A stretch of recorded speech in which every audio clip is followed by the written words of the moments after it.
Lord Jesus. Can you hear me?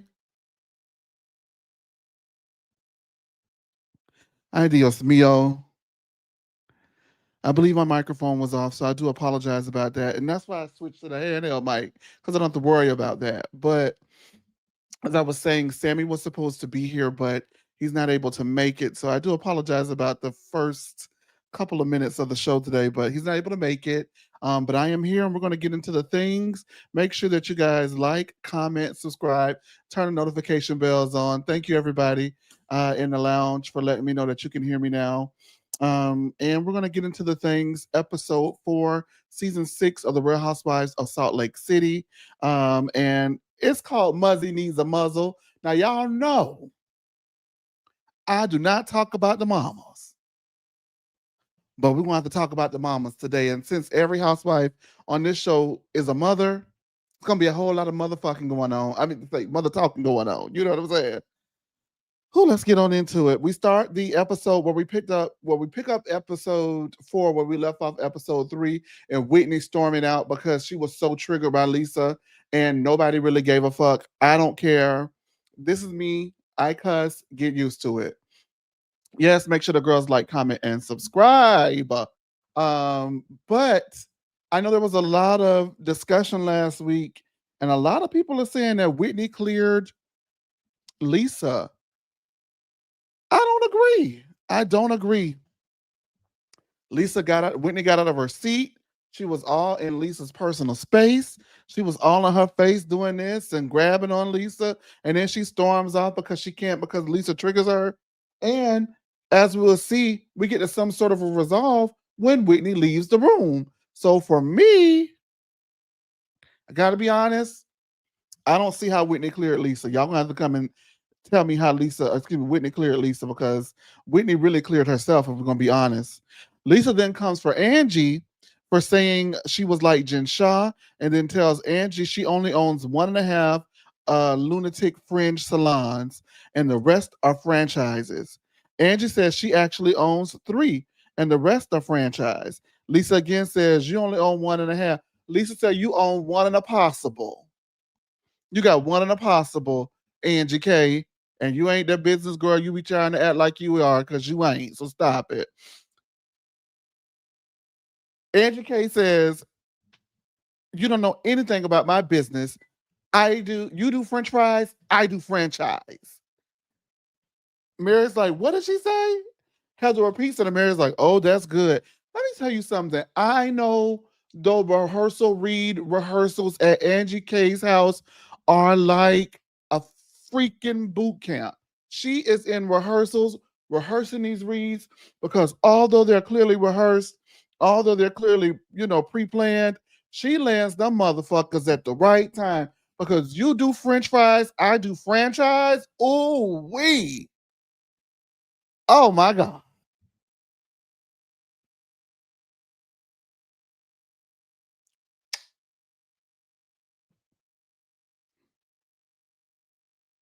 I got a hot take about Angie K, and I'm going to say it now so I don't forget. Angie K is a mean girl. Angie K is one mean motherfucker. You don't want her on your bad side. Do you hear what I'm saying to you? Like, I don't even think Bronwyn was really on her bad side, and she tore Bronwyn to shreds at that season finale last year. Angie calls out Lisa for not promoting her son's hair care line, Fresh Wolf, instead choosing to promote Kerastase Thermatique, which is one of Angie's partners. Angie calls Fresh Wolf a C line for Walmart, and Lisa explodes. Now, I'm going to say this. Angie K dead ass wrong for talking about a product line that one of the children supposedly is the face of, owns. I don't know. I don't know if they came up with it, if it's really Lisa's brainchild and she just used the child to promote it. I don't know. But if a child is associated with it, typically it's off limits. However, Lisa did literally just come for Angie K's business. And at the end of the day, you come for mine, I'm coming for yours. So I thought it was mean. I think that it's in poor taste. I think that it's tacky. But is it fair game? Unfortunately, yes, because you laid out the foundation to go there, you know. And so, whoop, there it is. If you ask me, I don't know. I ate it. Heather finally puts a stop to the fight and calls out Lisa for going low and Angie K for going even lower by involving the kids. Angie K's like, I didn't talk about the kids. You, girl, you basically said that her child's product is a piece of shit collecting dust at your store. So yeah, because I remember last season, couldn't nobody say boo about Electra. Lisa, Angie K was about to tear that bitch up about Electra. You hear what I'm saying to you? Give me 1 second.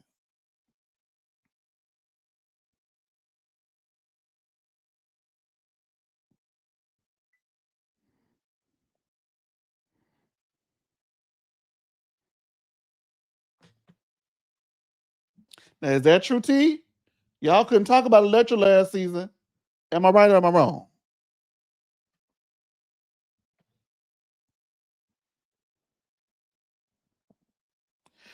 All right, Lisa says she feels vulnerable too at times after Mary and Heather said that they've been vulnerable. And Mary says, no, you don't really show your vulnerability to us.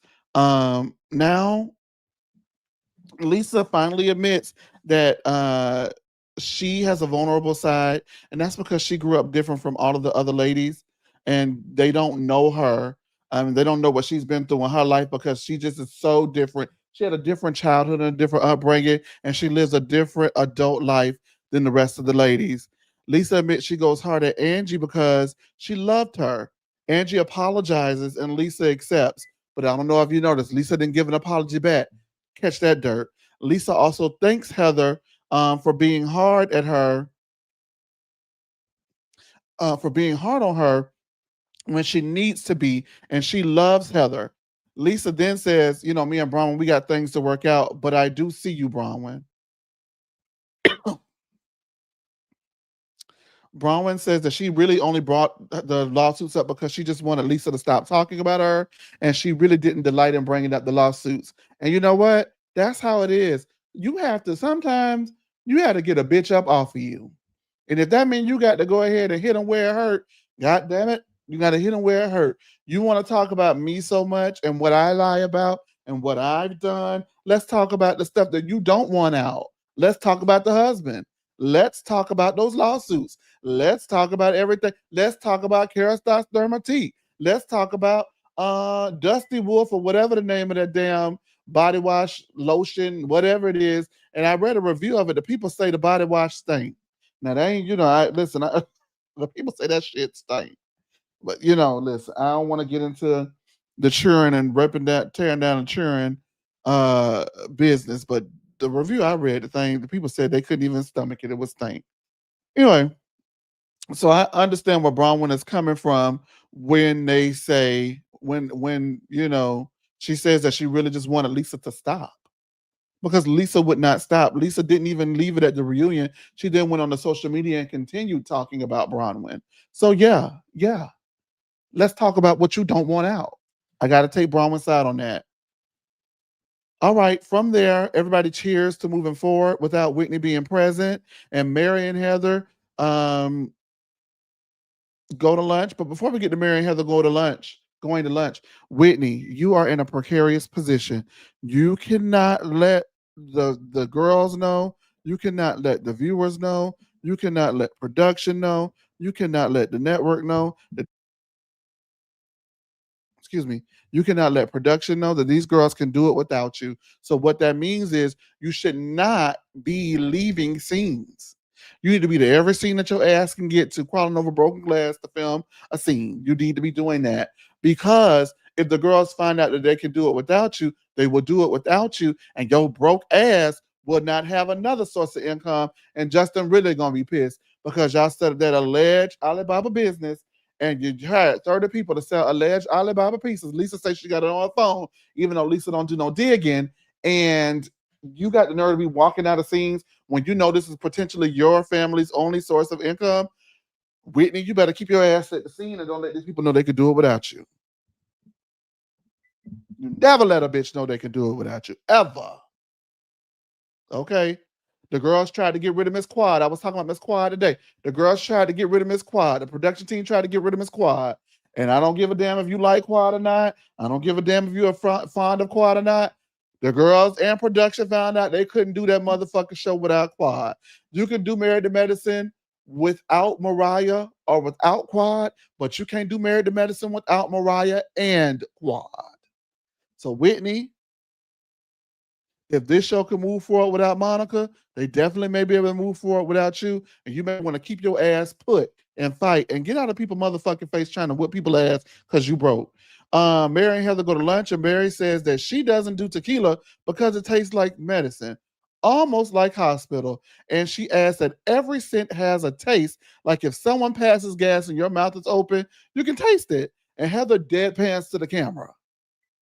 That scene was everything, bitch. And you know what? For as kooky as Mary Cosby is, she is absolutely correct. You can smell stuff. You can taste that smell. Because when people, bitch, my mouth was open. I know you ain't poo. But leave it to her to revert to that as her example. God bless Mary Cosby. Whitney is taking her alleged Alibaba business, not Alibaba business, whatever you want to call it, um, failing as a sign from God to get back on the pole. I don't know what the climate is like in Salt Lake City, but if there was ever a time where she should be hosting pole dancing classes and potentially open up a little pole dancing studio on the weekend and make that a sign, make that a business, and then go travel and do poles across America. And she's already hosting a gay brunch. Now she could host gay brunches, and then the next day she could do her pole class and make that into something and use the likable aspects of her personality into something. Then she probably should do so. If I were you, I would get into that, and then you can have your own line of poles that you sell. Now you see, I'm giving you free game, Whitney, and make sure whatever you do not get those poles from Alibaba, because if I had to get Alibaba one more time, I'm gonna turn into Alibaba, okay? And I'm gonna damn grant your wish.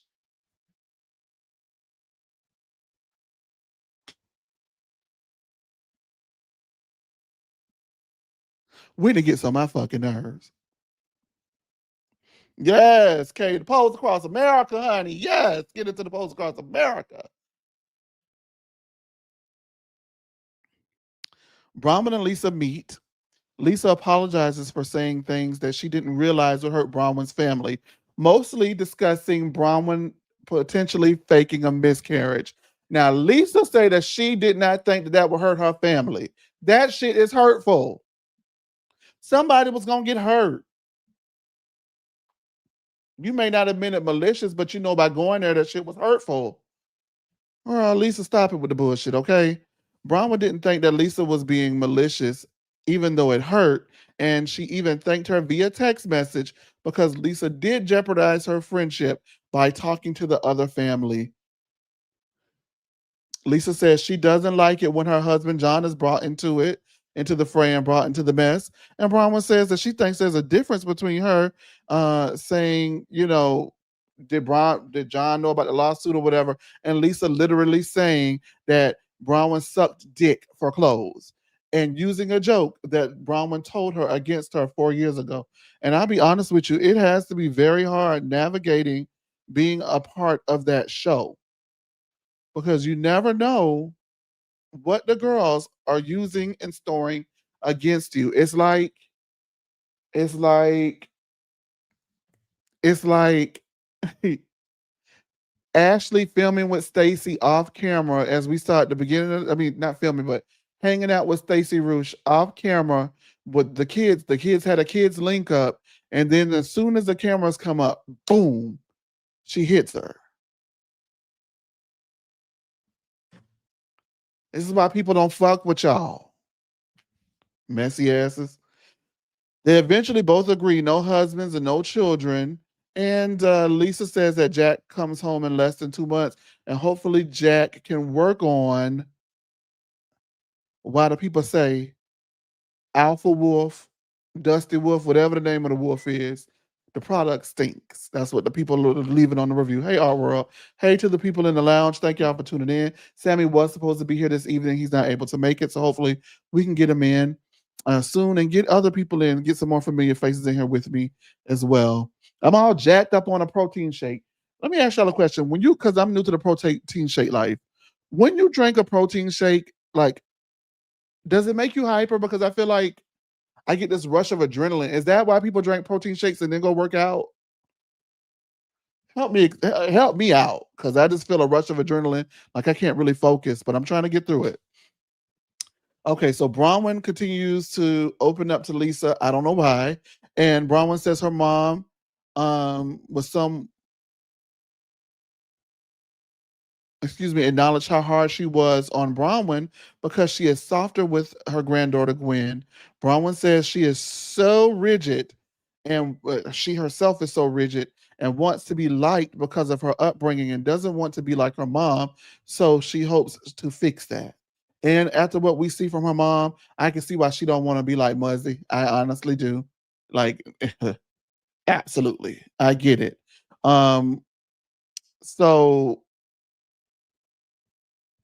it's sad because from what we see from her mom at the end of the episode, it gives me that she wants to be liked desperately because her mom makes her feel like she doesn't like her. Maybe she knows she's loved, but I don't know if she thinks she's liked. And that's hard to have a parent that you know loves you, but they don't really show um any kind of feelings that they actually like you. That has to be very hard. And so that's why she goes around wanting to be liked as much as she does. And that's really sad, actually, when you think about it.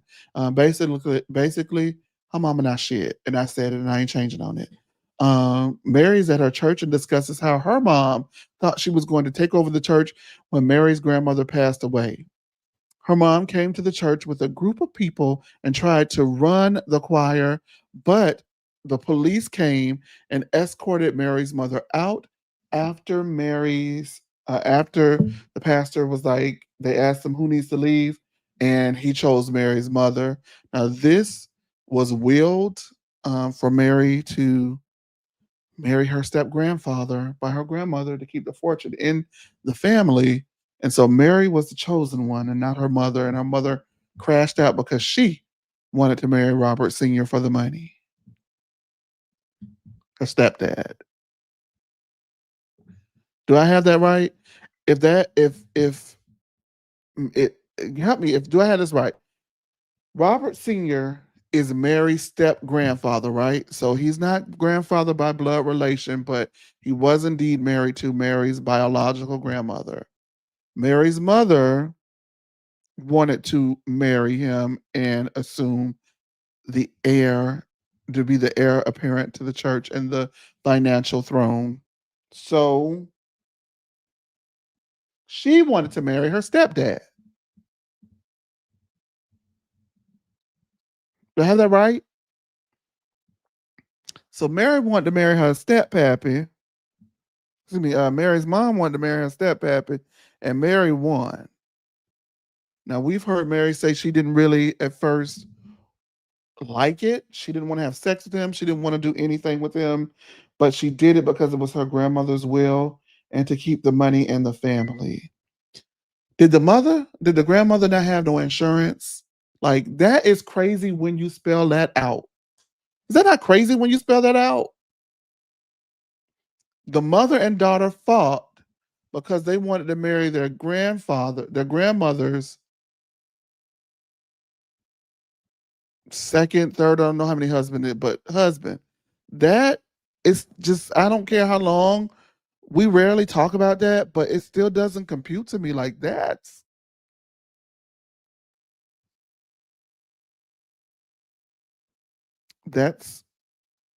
uncanny. That's just wow. Mary's mom recently passed away, and Mary looks at it as a chapter closed. We've also seen Mary open up that she wished she had a better relationship with her mother, and because I'm sure she would have loved to have used that help with Robert Jr. But I guess I wish everybody involved the the best. I don't know what to say. Hey Tasha C, hey y'all. I just am so I just that's just a choice. Now, let me ask you this.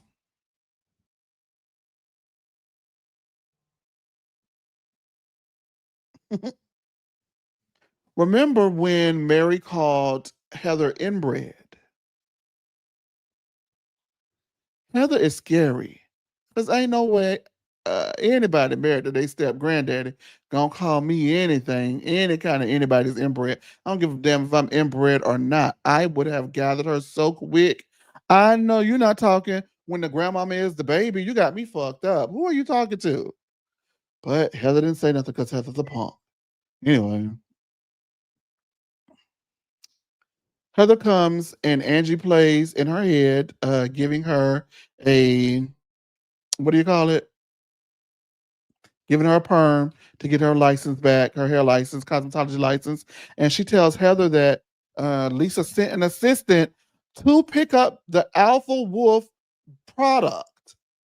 Now this is after Angie K apologized and Lisa accepted the apology. But Lisa didn't give an apology because the whole time Lisa was like, I accept your apology and I love you, bitch. But I'm coming to get my shit. And you ain't got to worry about me. I'm my child no more, bitch.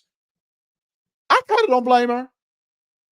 But I was just like, I thought they made up, and I had to remind myself, well, Lisa didn't apologize back. She just accepted an apology. So maybe it's up and stuck when it comes to her and Angie K. So then from there, she gives the box to the assistant and finds out that Lisa Venmoed her for the product $600. And she says that she can send cleaners too. And sorry that Angie K's salon is so dusty because Angie K said that the Alpha Wood product was sitting on a shelf collecting dust. Heather was gad, bitch, and I was gad too because I just Lisa got some balls and some unmitigated gall. Angie immediately texts back, "You should probably send the money to people who are claiming that you owe them money. It would be best served with those lawsuits that Brown would say you got all over Salt Lake and the city." And from there, she says her salon is not dusty, by the way, but your products are, Lisa, because they've sat there for 2 years. Oh my God. I just got to say this. It's been a long time coming, but Lisa been getting her ass tore up all season. Whitney did not tear her ass up last week. Okay.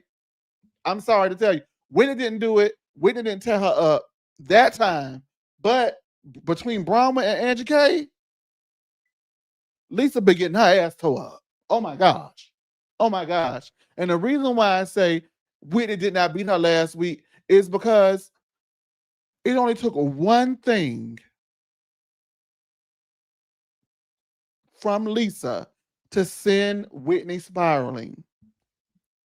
How are you unraveling your business? Do you factor your receivables?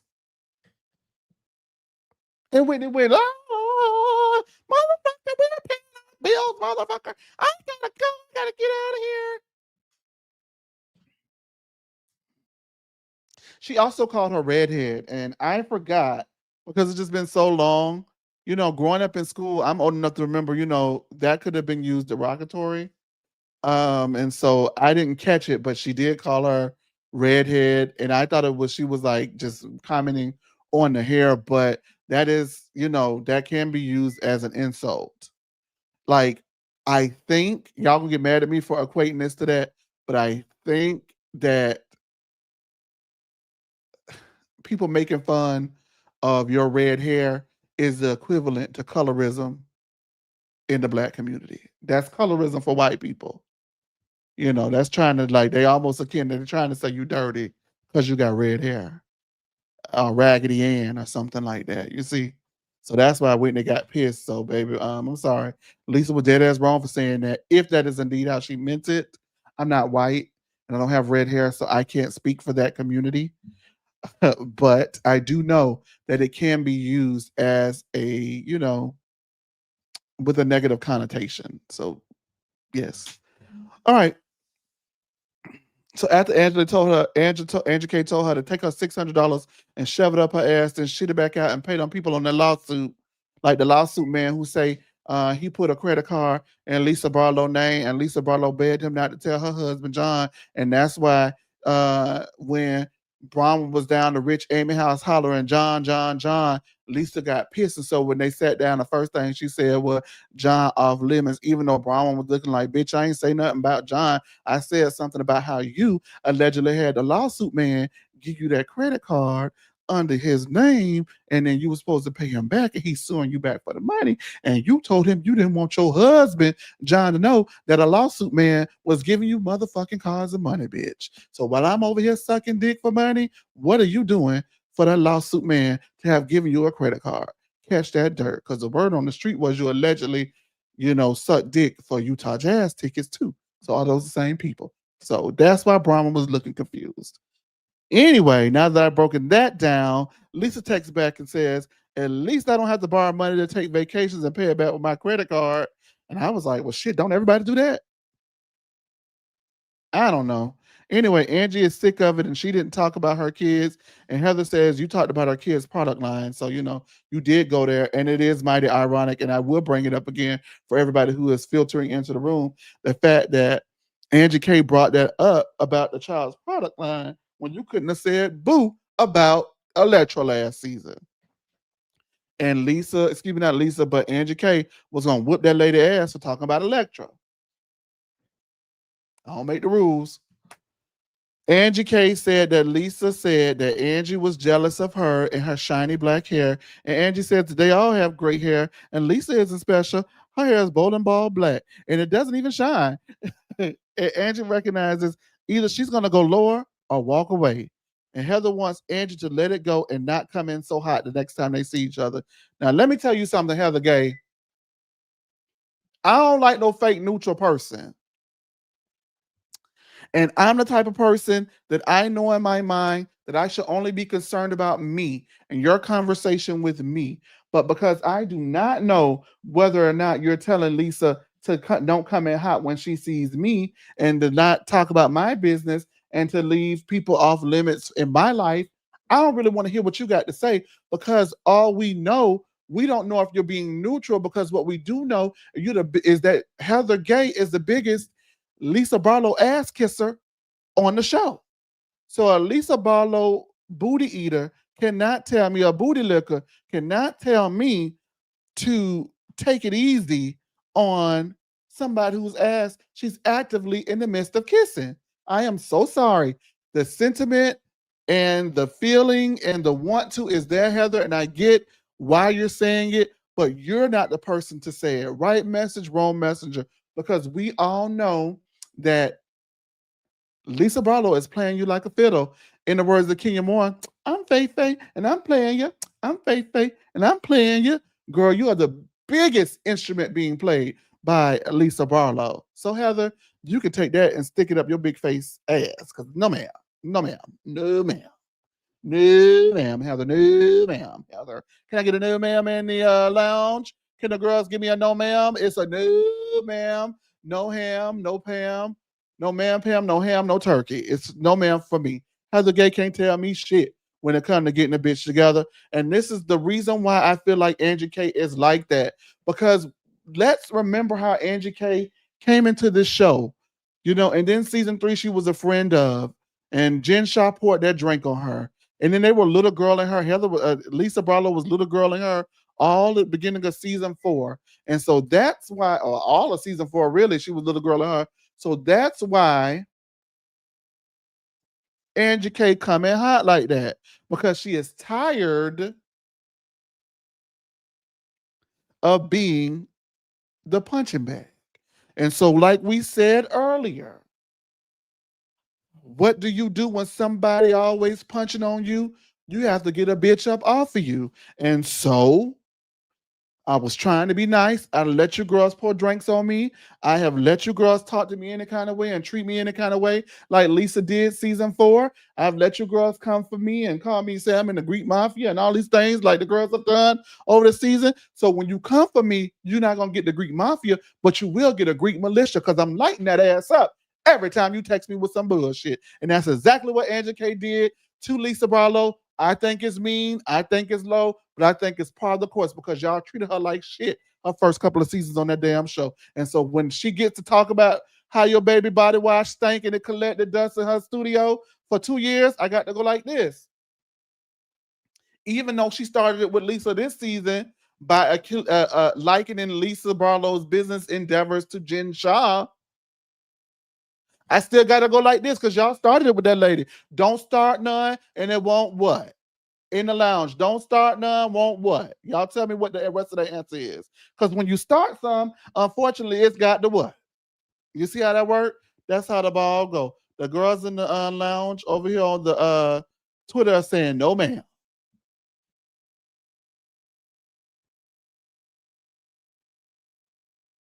Okay. Be none. Catch that dirt. It won't be none. That's right. Thank you, Amanda K. It won't be none. Thank you, Sean. It won't be none. Thank you, love, love, love. Don't start none. Won't be none.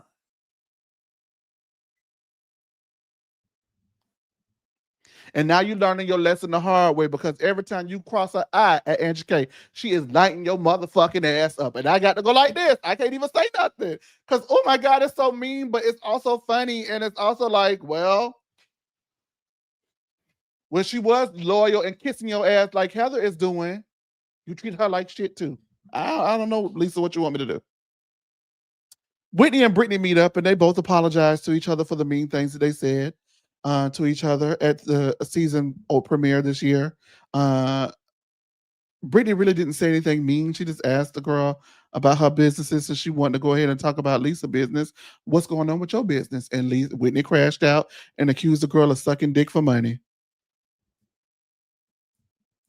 There's a lot of that going on in Salt Lake City, I guess.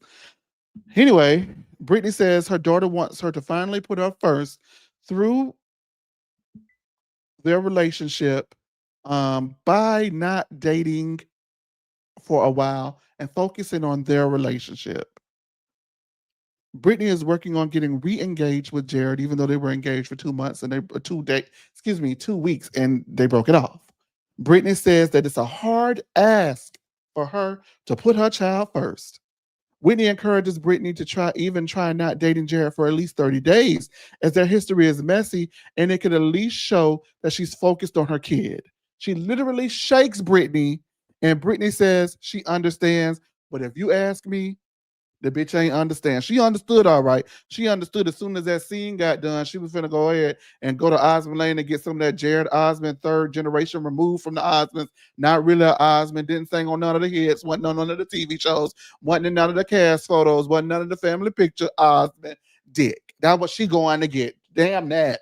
Damn that. I'm going to get me some dick. I don't know what you talking about, but that's my man. It's cost me a lot. But there's one thing that I've got. It's my man. I know that's right, Brittany. I know that's dead ass wrong, Brittany. You are trifling and you need to stop. You need to worry about everything else. And everything else is your daughter. What are you fucking doing? Like, you could see it like a glassy, like glazed over look. Like, she is stigmatized. Jared Osmond is putting her through the fucking mattress. He's got to be. He must have a ding-a-ling of gold.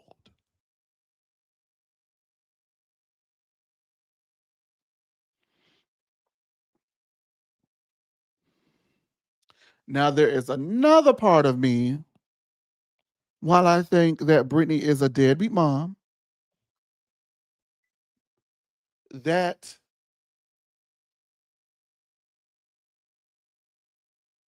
well, maybe I answer my own question. So I'm going to spell out what I was thinking, and I'm going to give you what I think the answer is. Why does her daughter Olivia want that time so much? Because I believe Olivia is grown, and why is that the requirement in the ask of Olivia? And so it must be that Jared Osmond is not the first man that she has put before her children. He's just the newest man, the latest man, the most current man that she's put before her children. And while Brittany has a yearning to be the mother that she thinks that she should be and the mother that she knows that the children want her to be, she's incapable of doing so because she's so dick dumb. And so her daughter's ultimatum is, hey, if you want to rekindle a relationship with me, I need you to be solely focused on me. I'm still trying to reconcile in my brain how I feel like that's a fair ask because you can focus on me and still have a man. So it must be that Brittany is so dick dumb that she cannot focus on anything but her man, her man, her man, at the detriment of her own children. Because to me, like my mom, I would never ask my mom, even when I was younger, and I didn't like my mom dating. Eventually, I got to the point where it was like, my mom's an adult,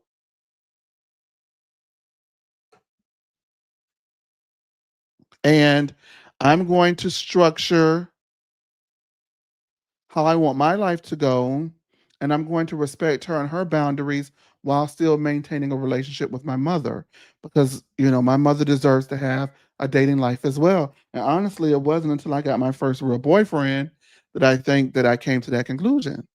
So it was like, oh, I get it now. I can't expect my mother to be single for the rest of her life if she doesn't want to. And, if she chooses to be single, I hope it's not because of me and because she's sacrificing her personal wants and personal needs to appease me when she has to live for her. However, the silver lining in that is my mother was still a mother to me. And sometimes she put me first when she should have put her motherfucking man first.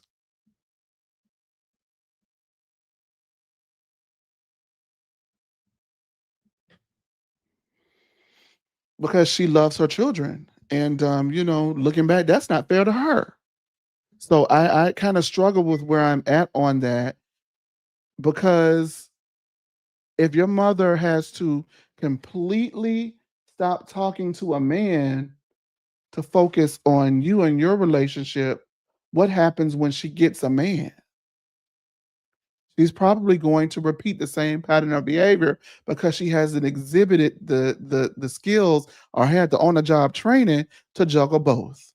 So I don't know if I would necessarily, for me, I'm not saying that Olivia's wrong, but my ask if I were Olivia wouldn't be that she stopped dating Jared, but also check in on me, answer my phone call me. Let's go out and have dinner sometime. Let's build a relationship. Let's talk. Let me get to know Jared. Bring him around eventually after me and you have established a relationship. I get what the children are asking, but Brittany already said it was going to be a hard thing for her to do. And it is an unrealistic ask.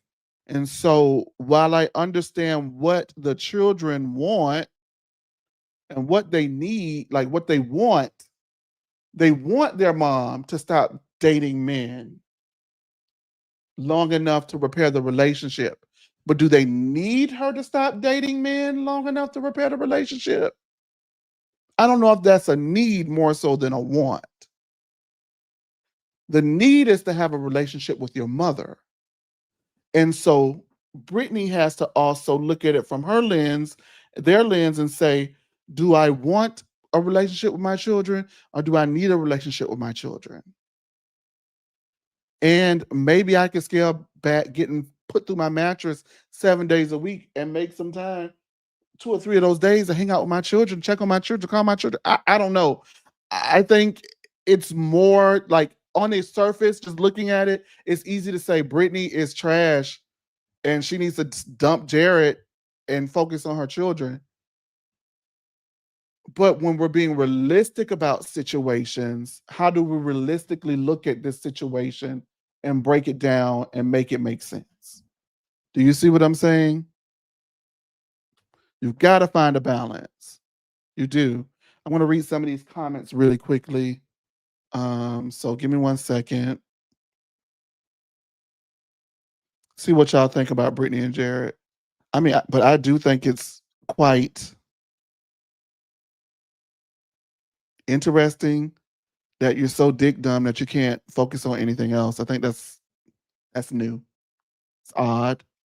Um, Make sure that you guys like, comment, and subscribe to the video if you have not already. Make sure that if you're watching, go ahead and like it, guys. And I would say that if she needed to dump Jared, dump him because he's not shit. Like, dump him because he's trash. If the children isn't enough reason to dump him because he treats you like shit. Maybe that's what the kids see. He treats you like trash. He routinely embarrasses you. He's going out on dates at the Anytime Fitness, at the Anytime Cafe, introducing everybody to Whitney, who he knows you hate, and she hates you. So you may need to dump him off the strength of being embarrassed on a routine basis. Amanda Kay says that he's using her to be on TV. He was at the event talking to all the men like he was a husband. Catch that there. Another reason to dump his ass. Football Cat says because he's a fuck boy. Okay, another reason to dump him. Kay says she needs to dump Jared because he is trash. Another reason to dump him. Love, love, love says Brittany is disgusting. Brittany's certainly a choice. Sean says if her kids are grown and in their own home, they can't tell her who to date. I agree. Kay says my daughter was mad at me dating at first, but I waited a long time to date. So I had to I had to explain it to her, but no man is ever coming before her. Boom. Yeah, I get it. I get it. And I'm not taking Brittany's side. I hope y'all don't think I was taking Brittany's side. I just wanted the children to look at it realistically and then reshape how you have a relationship with your parent. Because as your parents get older, you got to accept them for who they are, just like you want them to accept you for who you are. So,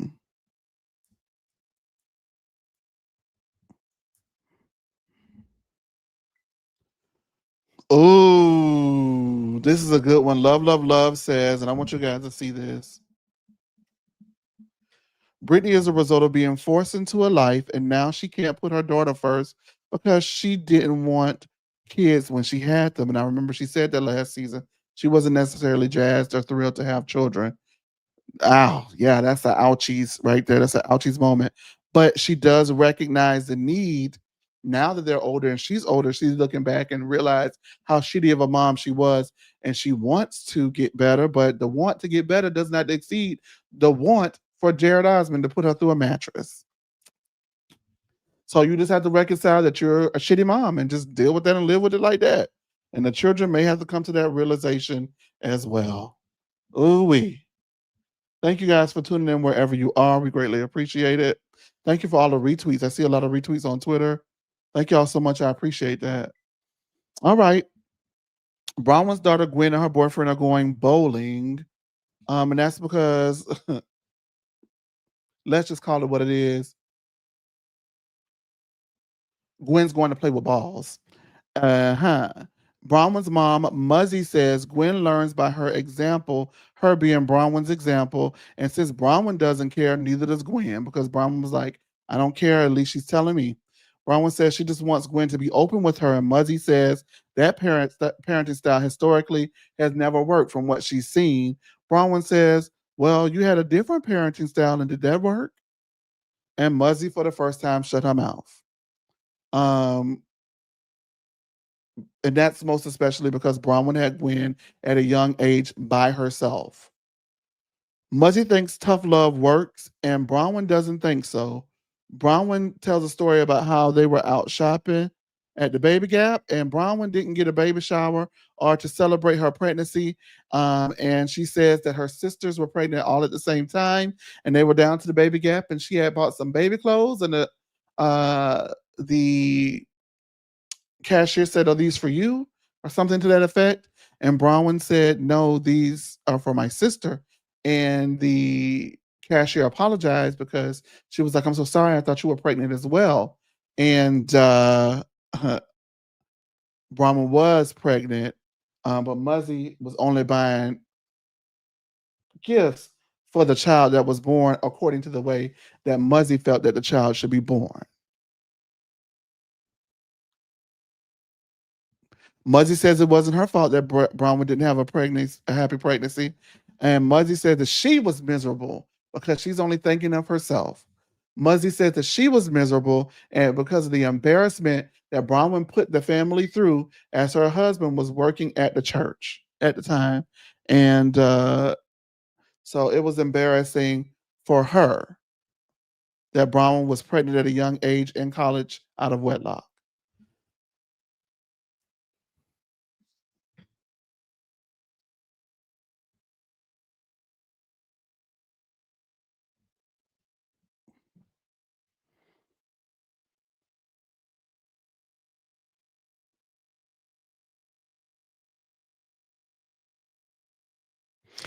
Muzzy is openly saying these things out loud, and I think that she thinks that she's socking it to Bronwyn, but she looks like a piece of fucking trash. And see, the thing is, when you're filming this and you think that you're in the right, as you're filming it, when it airs, reality hits you, and now you're able to look at yourself as a mirror and see you did the wrong things, you said the wrong things, and now you got to walk it like you're talking and live in it because that lives on forever.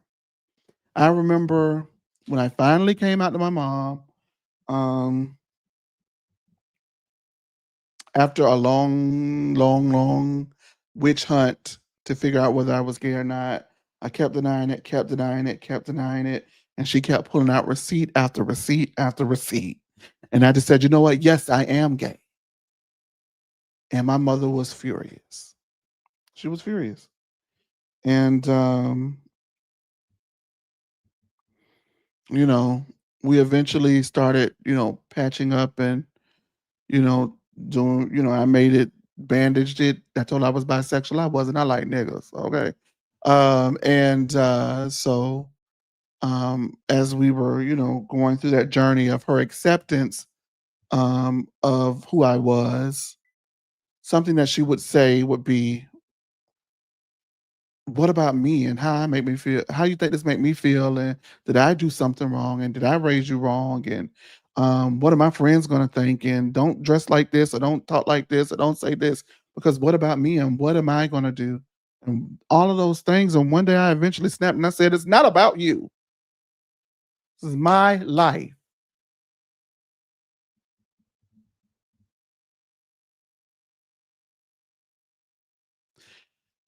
And she understood. And though she is involved in this because she is my mother, she had to reconcile with the fact that any of those feelings that she took on from me simply loving who I love, the way I was born to love them, was something that she was going to have to work on. And it was not my place to ease her into that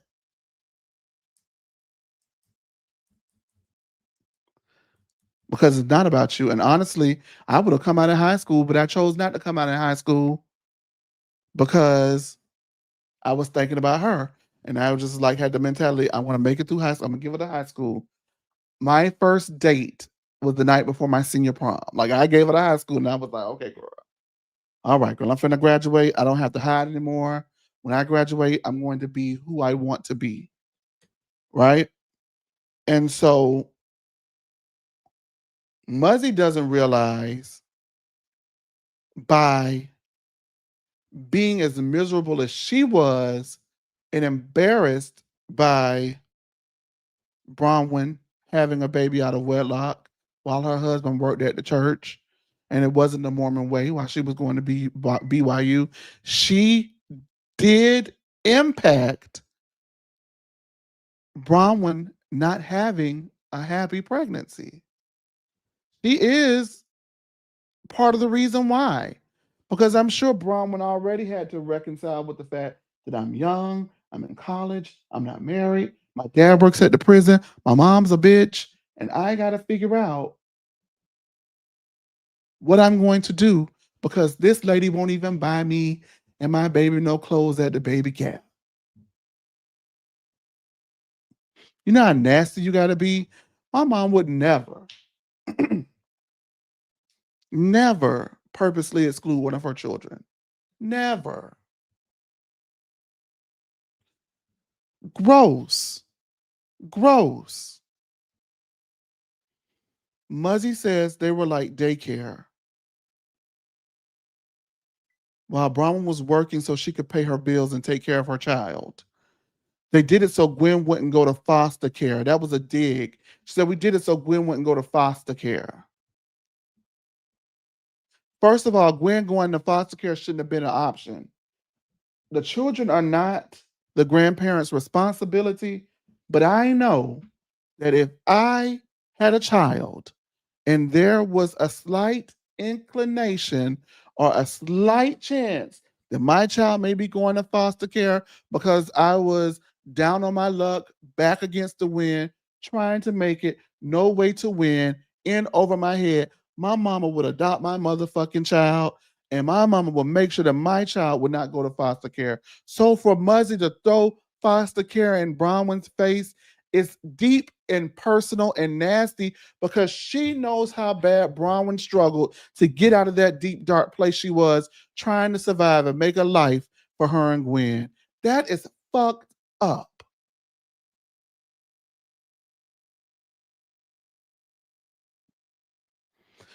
Bronwyn says she's insulted because she would never let her kid be adopted and would have worked a second job if that was the case.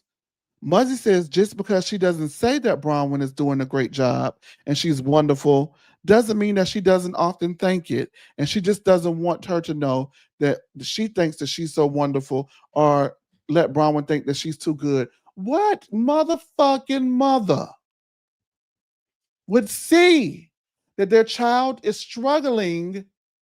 So now we're aware that Muzzy knows that what Bronwyn said earlier in the episode is true because Bronwyn told us she struggles with wanting to be liked. And the reason why she struggles to be liked is because she feels like clearly, obviously, her mother has shown her that her own motherfucking mama didn't like her because they was at the baby gap and all three of the people was pregnant and she didn't buy Bronwyn nothing. She bought the other daughter something and purposely didn't buy her nothing because she chose, not chose, but she had a baby out of wedlock while she was at BYU, while her husband was working for the church, and she was miserable.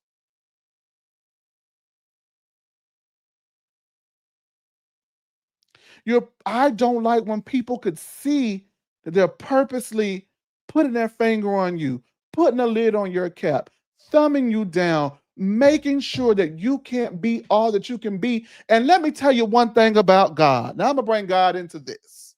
Let me tell you one thing about God, one thing about the universe, one thing about the tables that always turn, one thing about the law of attraction.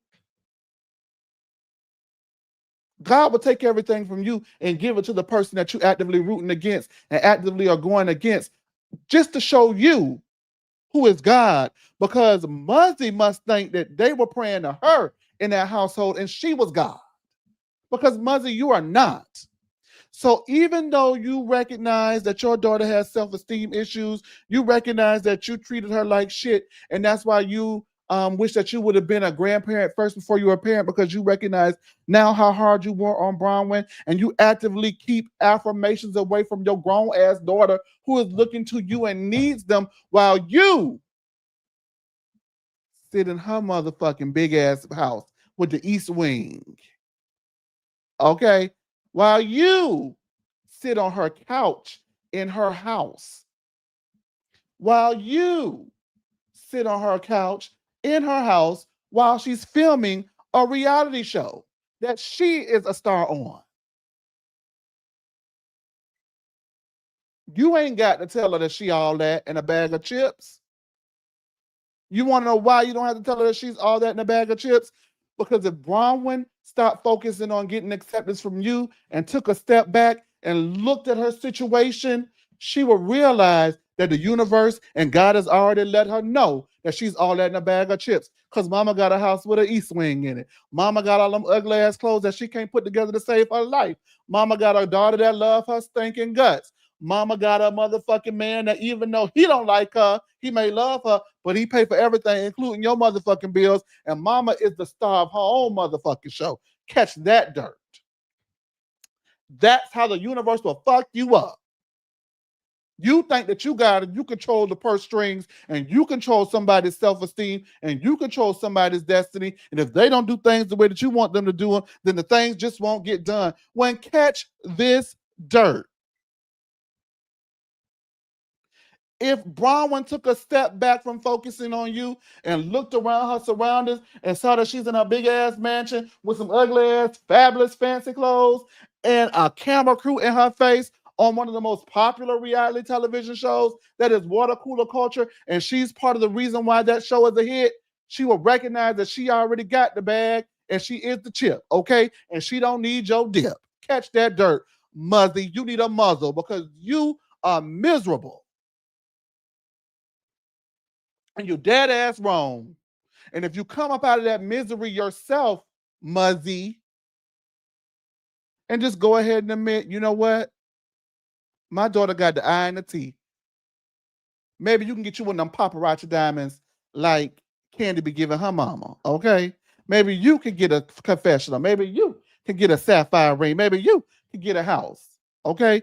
Because she already dealing with a man who treat her the way that you treat her. So why not be your daughter, Pete? You supposed to be around there helping your motherfucking daughter. You supposed to be around there making noise every time Todd look at Bronwyn like he lost his mind. You supposed to be over there showing up and showing out like damn Letitia Scott mama do on Love and Marriage Huntsville. You're not supposed to be adding to her misery. If anything, Muzzy, you supposed to be putting the muzzle on Todd ass. You supposed to be figuring out how to get up out of the Todd house so Brahma can get her own motherfucking house, her own settlement. Like Sheila and Ashley, they say they did, but I don't think Sheila and Ashley got no money. But anyway, at least Sheila and Ashley were right now brainstorming how to get up from under Michael's ass. You right now talking shit about the bitch of filming the girl television show. You got life fucked up, baby. Because, baby, it's only one. I would have told her like I told that queen. It was a little queen when I was teaching sixth grade. I had to tell the little queen, that little queen was in my class doing the most of thinking she ran. I had to pull that little queen to the side. I said, let me tell you one thing about it. I love you to death, but it's only one queen in this classroom, and that is me. Baby, it's only one queen in that castle, and it's Bronwyn. And Bronwyn, it's by high time you let Muzzy know if she don't get it together, she gonna be in the home with her motherfucking husband, bitch. Now keep it cute or keep it on mute. Catch that dirt. Since you think you all that in a bag of chips. You ain't. And I hate to have to go in on somebody's mama like that because I love my mama and I do not historically go on mamas. But that lady is nasty. And if Brahma don't want to do it, move, Brahma, I'll do it.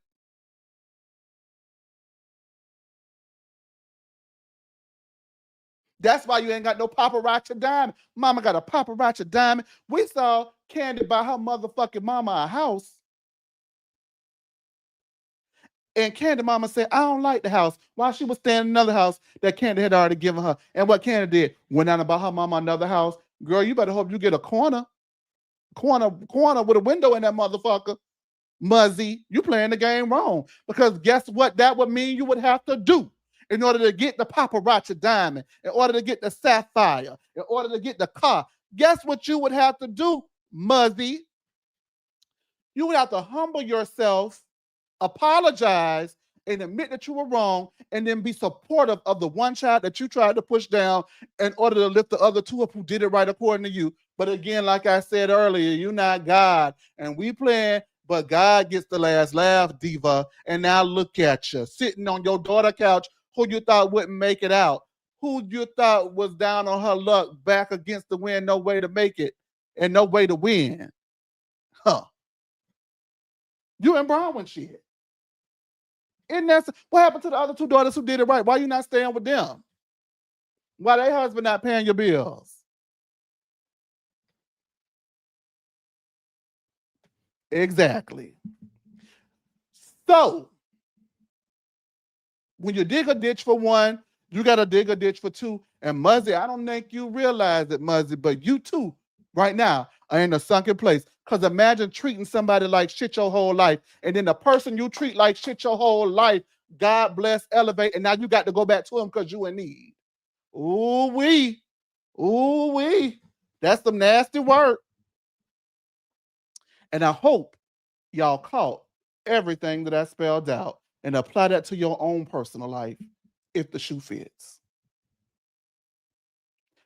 All right, you guys, make sure you like, comment, subscribe, and turn on the notification bells. Woo. Mm-mm. Angie and Meredith actually link up, which is like, what the hell?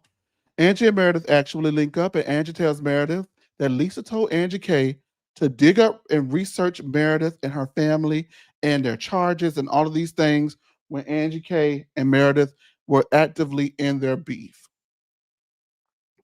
Meredith is confused as to why Lisa would tell someone to dig up info on her and her family.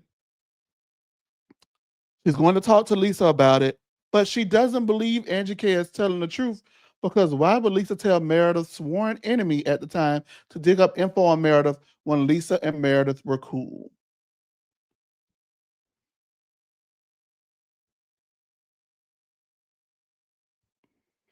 Lisa did it, Meredith. I hate to be the one to break it to you, dog, Diva.